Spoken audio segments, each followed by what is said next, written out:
Hello दोस्तों, आपका स्वागत है हमारे YouTube चैनल प्रतीक क्लासेज में। इस वीडियो में हम देखेंगे एयरपोर्ट्स के कुछ प्रीवियस ईयर के क्वेश्चन। तो क्वेश्चन है, यदि y बराबर x की घात 20 हो तो d2y बटे dx2 का मान बताइए। मतलब इसमें आपको 2 बार अवकलन करना है। ये पिछली एग्जाम में पूछा गया था। तो आपको फॉर्मूला तो आता होगा, x की घात n हो तो इसको लिखते हैं n x की घात n-1। ठीक है, तो इसे हम अवकलन करते हैं तो ये dy बाई डी एक्स बराबर हो जाएगा 20 माइनस 1 मतलब 19। तो ये तो हुआ एक बार अवकलन। अब d2y बटे dx2 इसका अवकलन करेंगे तो हो जाएगा 20 गुणा 19, n है 19 तो ये 19 x की घात 18 और इसको गुणा करने पर 380 x की घात 18। इसी प्रकार से देखते हैं कुछ और क्वेश्चन। तो दोस्तों ये second question, x minus 1/2x की घात 10 में मध्य पद का प्रसार ज्ञात करना। और ये क्वेश्चन है वो द्विपद प्रमेय से लिया गया है। तो देखिए इसके लिए आपको क्या करना है, इसकी घात है सम। तो सम पद के लिए हम क्या करते हैं, n/2 + 1 फॉर्मूला लगाते हैं पद ज्ञात करने के लिए। तो 10/2 + 1 मतलब 5 + 1 बराबर 6। तो ये छठवां पद मध्य पद होगा। और इसको ज्ञात करने के लिए फॉर्मूला है, छठवें पद में से एक कम करना मतलब r+1 बराबर n/r, x की घात r और y की घात n-r। तो t6 लिखूं तो इसको मुझे लिखना होगा t 5 + 1 10c5 x की घात, x की जगह क्या है, x ही है तो x की घात 5 और y की जगह है -1/2x की घात 5। 10 में से r मतलब 10 में से 5 घटाने पर 5 प्राप्त होता है। तो 10 से 5 को सोल्व करें तो n/r का फॉर्मूला क्या होता है, n/r बराबर फैक्टोरियल n बटे फैक्टोरियल n-r फैक्टोरियल r। तो फैक्टोरियल 10 और n-r मतलब 10 में से 5 घटाने पर 5 और फैक्टोरियल r ये भी 5। x की घात 5 -1/2x की घात 5। अब देखिए फैक्टोरियल 10 को हम क्या लिख सकते हैं, 10 गुणा 9 गुणा 8 गुणा 7 गुणा 6 गुणा फैक्टोरियल 5 को मैं फैक्टोरियल 5 ही रहने देता हूँ। और नीचे फैक्टोरियल 5 गुणा, इसको मैं बदल देता हूँ 5 गुणा 4 गुणा 3 गुणा 2 गुणा 1 में। आगे x की घात 5 और ये देखिए 1 की घात 5 है तो ये 5 ही होगी, और माइनस है तो ये घात वो विषम है तो ये साइन है वो माइनस का ही रहेगा यहाँ पे। तो माइनस का साइन है वो मैं यहाँ पे लगा देता हूँ। और 2 की घात 5 होती है 32 तो ये 1/32 और x की घात 5 तो ये तो कैंसिल आउट हो गई। अब देखिए फैक्टोरियल 5 से फैक्टोरियल 5 भी कैंसिल आउट हो गया।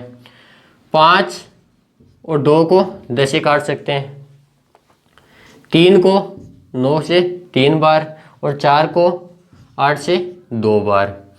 तो हमारे पास आया अब 3 गुणा 2 गुणा 7 गुणा 6 बट्टे 32। अब मैं इसको 2 से काटूं तो ये 16 बार। अब 7 और 3 को गुणा करें 21 और 21 और 6 को गुणा करेंगे तो ये 126/16। इसको भी मैं 2 से काट सकता हूँ तो 2 से काटने पर आएगा 63/8। तो ये आपका आंसर हुआ। अब हम देखेंगे अगला क्वेश्चन। तो दोस्तों ये क्वेश्चन नंबर 3, 2 पासों को उछालने पर अंकों का योग 7 आने की प्रायिकता। तो 2 पासों को 7 उछालने पर कुल परिणाम है वो है ये, वो होते टोटल 36। और यदि आपको डाउट हो तो आप उछाल कर देख सकते हो। अब देखिए इनमें कुल परिणाम लिखे हैं मैंने 1,1,2 मतलब आप जब दो पासों को 7 उछालते हैं तो ये आपको कुल परिणाम मिलते हैं। अंकों का योग 7 आने का अनुकूल परिणाम हमें लिखने, अनुकूल परिणाम।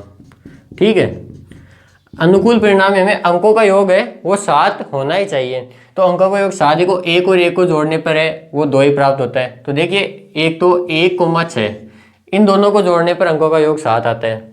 इसमें चले तो 2 और 5 को जोड़ने पर 7 आता है। इसमें 3 और 4 को जोड़ने पर 7 आता है। इसमें 4 और 3 को जोड़ने पर 7 आता है, इसमें 5 और 2 को जोड़ने पर, इसमें 6 और 1 को जोड़ने पर। तो टोटल अनुकूल परिणाम वो कितने हुए? 1 2 3 4 5 6, तो ये 6। अब प्रायिकता क्या होगी? प्रायिकता बराबर अनुकूल परिणाम बट्टे कुल परिणाम। अनुकूल परिणाम है हमारे पास 6/36। अब एक तो ये होता है कि आपको एग्जाम में सीधा है वो ये का ये आंसर दे दे, या इसको आगे सोल्व करके दे दे, तो आगे सोल्व करने पर 6 से कैंसिल आउट हो जाएगा और आंसर आएगा आपका 1/6। तो एक क्वेश्चन नंबर 3 कंप्लीट हुआ। अब हम देखेंगे क्वेश्चन नंबर 4। तो दोस्तों ये क्वेश्चन नंबर 4, ये भी प्रायिकता से ही है। देखिए एक थैले में 9 काली गेंद है और 12 सफेद गेंद है। यादृच्छा, यादृच्छा का मतलब बिना देखे बिना आप उस थैले में से एक गेंद है वो उठा रहे हो, ठीक है।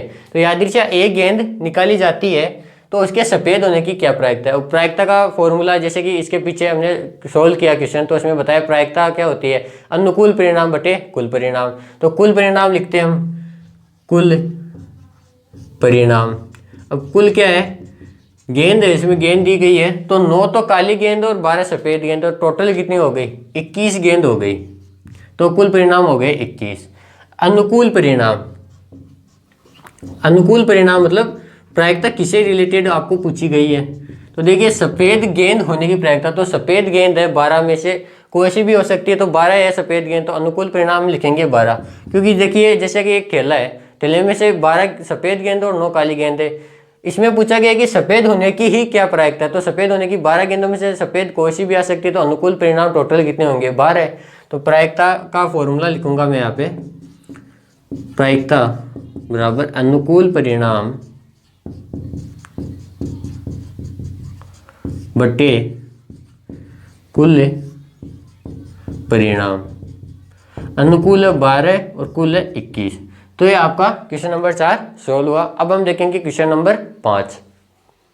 तो दोस्तों ये क्वेश्चन नंबर 5, इसमें आपको एक सारणिक दी गई है, इसका हमें मान ज्ञात करना है। तो आपको करना क्या है? हमें पता है कि ओमेगा क्यूब की वैल्यू वो 1 होती है, तो ओमेगा क्यूब की जगह हम 1 लिख लेंगे। तो 1 दिया हुआ है और ओमेगा क्यूब की जगह 1। ओमेगा 5 को हम क्या लिख सकते हैं? ओमेगा 5 बराबर ओमेगा क्यूब गुणा ओमेगा की घात 2, यानी ओमेगा क्यूब की जगह 1 हो गया और ये ओमेगा स्क्वायर यहाँ पे बच गया, तो मैं यहाँ पे लिख दूंगा ओमेगा स्क्वायर, ठीक है।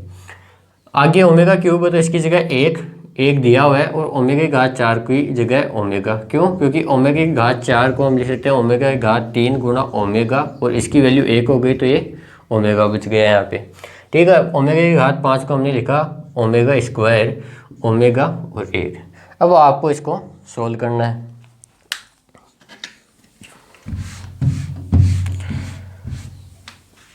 जब आप इसे सोल्व करें तो आपको याद ये रखना है कि आपको जो पहला पद है वो प्लस में लेना है, दूसरा है वो माइनस में, और तीसरा है वो प्लस में। देखिए कैसे, जैसे इसके सापेक्ष आपको निकालना है, तो ये 1 लिख लिया मैंने, ये प्लस का आएगा, ठीक है। इसको ये गुणा करने के लिए आपको क्या करना है? इस रो को और इस रो को आप कैंसिल आउट कर दीजिए, मतलब इसे आपको कोई मतलब नहीं है, इनसे मतलब है। तो 1 और 1 को गुणा करने पर 1, और ओमेगा गुणा करने पर ओमेगा स्क्वायर, बीच में माइनस का साइन आता है इसके, ठीक है। अब दूसरी टर्म में हमें माइनस का साइन लेना है और 1 के सापेक्ष ज्ञात करना है। तो ये टर्म और ये रो कैंसिल हो गया, ठीक है। तो 1 और 1 को गुणा करने पर 1, माइनस का साइन आता है, ओमेगा और ओमेगा स्क्वायर को गुणा करने पर ओमेगा क्यूब, प्लस का साइन लेंगे अब हम, और ओमेगा स्क्वायर के सापेक्ष इसको निकालेंगे, तो ओमेगा स्क्वायर। अब ये रो और ये आप कैंसिल आउट कर दीजिए, और ओमेगा को 1 से गुणा करने पर ओमेगा, माइनस ओमेगा स्क्वायर को 1 से गुणा करने पर ओमेगा स्क्वायर, ठीक है।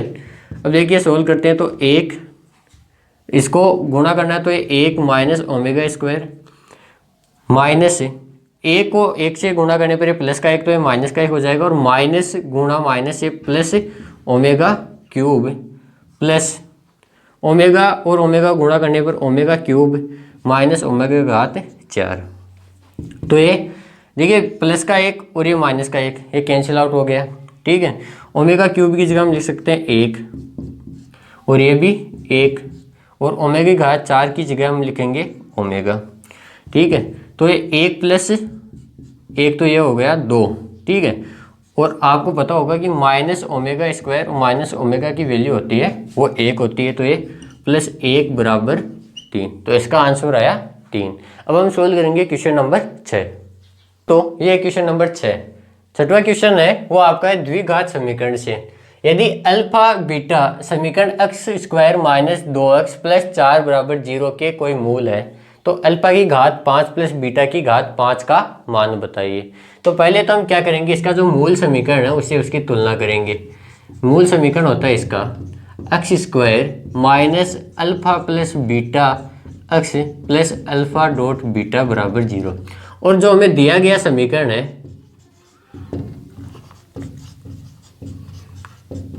वो है x square minus 2x plus 4 बराबर 0।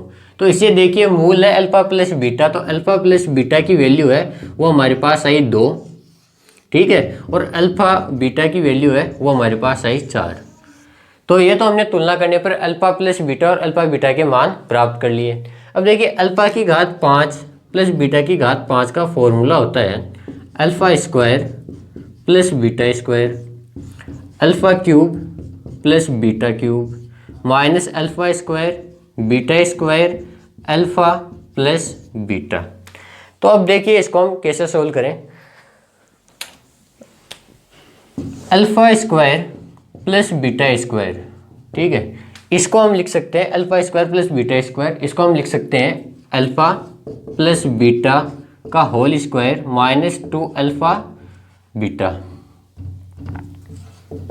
ठीक है, तो अल्फा प्लस बीटा की वैल्यू है वो हमारे पास 2, तो ये 2 का स्क्वायर माइनस 2 गुना अल्फा बीटा की वैल्यू है वो हमारे पास 4, तो ये 4, 2 का स्क्वायर 4 और 4 और 2 को गुणा करने पर 8, तो इसकी वैल्यू है -4।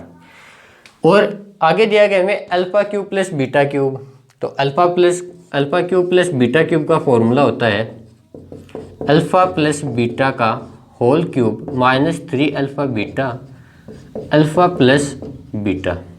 अब अल्फा प्लस बीटा की वैल्यू हमारे पास दी गई है 2, तो 2 लिखूंगा मैं यहाँ पे, 2 का क्यूब माइनस 3 अल्फा बीटा की वैल्यू है 4 और अल्फा प्लस बीटा की वैल्यू है 2, तो 2 का क्यूब 8 माइनस 3 और 4 को गुणा करने पर 12, 12 और 2 को गुणा करने पर 24, तो ये इसका आंसर है -16। तो अब ये वैल्यू है वो हम इस समीकरण में रख देंगे। तो अल्फा स्क्वायर बीटा स्क्वायर की वैल्यू है वो हमारे पास आई -4, alpha cube plus beta cube की वैल्यू आई -16 है, और अल्फा प्लस बीटा को हम ऐसे स्क्वायर में लिख सकते हैं। तो अल्फा बीटा की वैल्यू है 4, तो ये 4 का स्क्वायर और अल्फा बीटा की वैल्यू है 2, तो माइनस और माइनस को गुणा करने पर प्लस 16 और 4 को गुणा करने पर 64 माइनस 4 का स्क्वायर 16 गुणा 2, तो ये 64 माइनस 32, तो इसका आंसर आया 32। तो अल्फा की घात 5 प्लस बीटा की घात 5 का मान होगा 32। तो ये क्वेश्चन नंबर 6 कंप्लीट हुआ। अब हम देखेंगे क्वेश्चन नंबर 7। तो दोस्तों ये क्वेश्चन नंबर 7वां क्वेश्चन है वो है क्रमचय संचय से, और इससे हर बार एग्जाम में एक क्वेश्चन पूछा ही जाता है। तो ये दिया गया है 4 अंगुलियों में 6 अंगूठियाँ कितने तरीके से पहनी जा सकती है। तो देखिए जैसे कि ये 6 है वो अंगूठियाँ है, इनको मैं 4 अंगुलियों में पहनना चाहूँ तो देखिए इसको मैं पहन सकता हूँ, ठीक है, बाद में इसको मैं पहन सकता हूँ और इसी अंगुली में इसको भी पहन सकता हूँ और इसी अंगुली में इसको पहन सकता हूँ। तो 6 को है वो मैं चारों में एक एक बार पहन सकता हूँ। तो